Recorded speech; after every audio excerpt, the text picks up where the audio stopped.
Morning. My name's Tom Khalil. I'm Chief Innovation Officer at Schmidt Futures.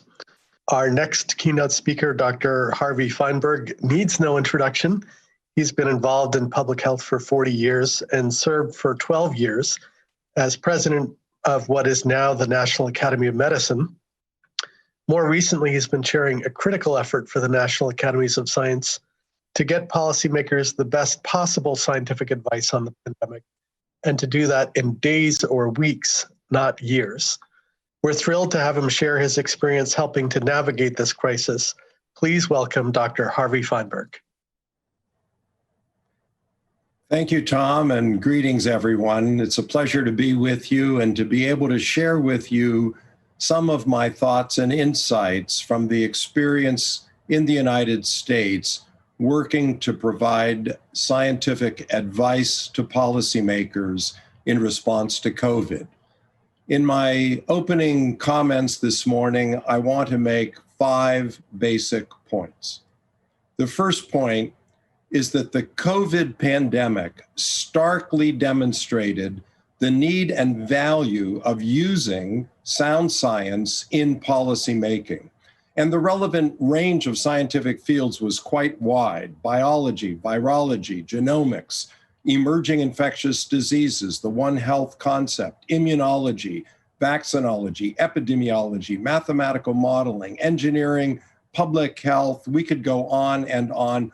All played a vital part, including, as we have heard, the behavioral sciences, economics, and law and ethics.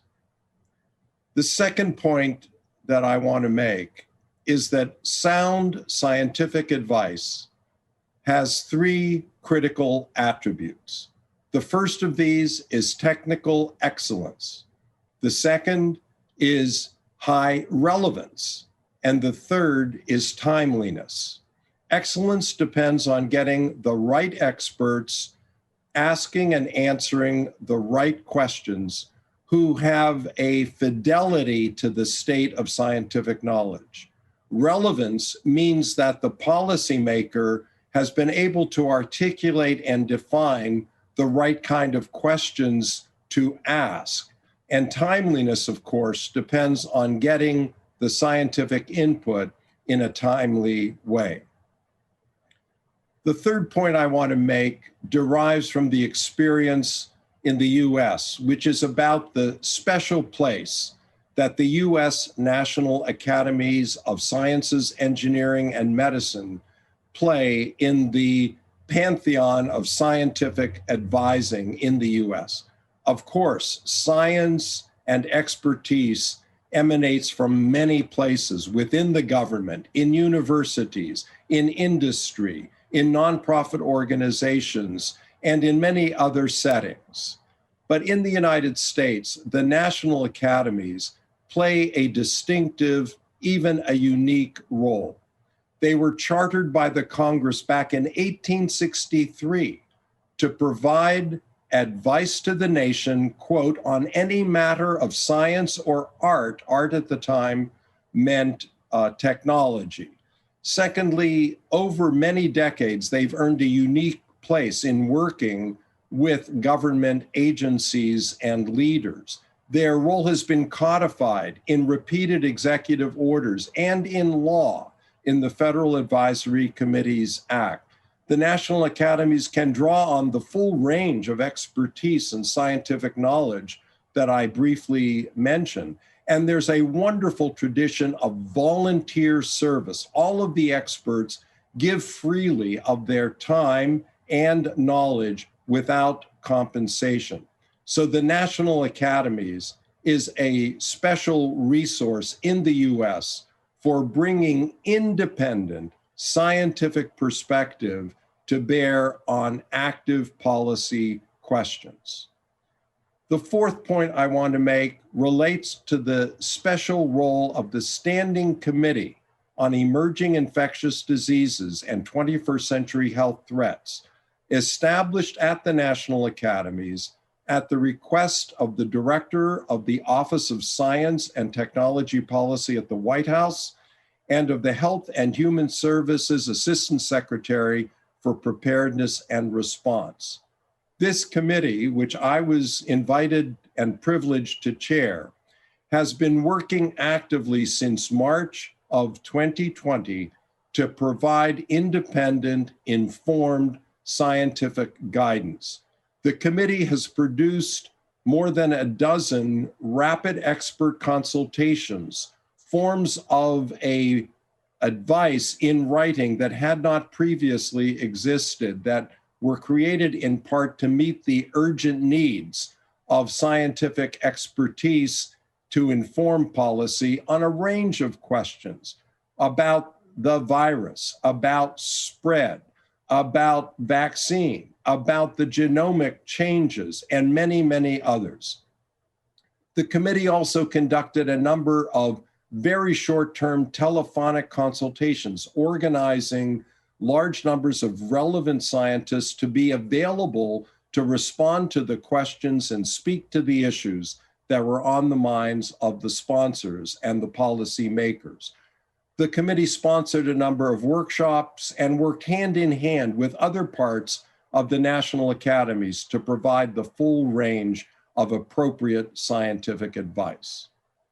And the final point that I want to emphasize is that a well-functioning, independent science advisory system depends both on the receiver of the advice and the giver of advice. That is, both the policymaker and the scientific community.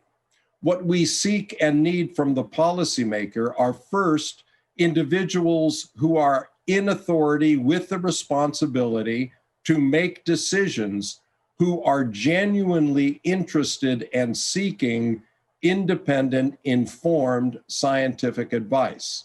Secondly, they need to be able to ask the right questions that will be able to elicit from the scientists what is known, what is not known, and the limits of current knowledge. The policymaker needs to have good judgment in selecting knowledgeable scientific advisors, relying perhaps on a chief science advisor to help with the selection of those who will advise.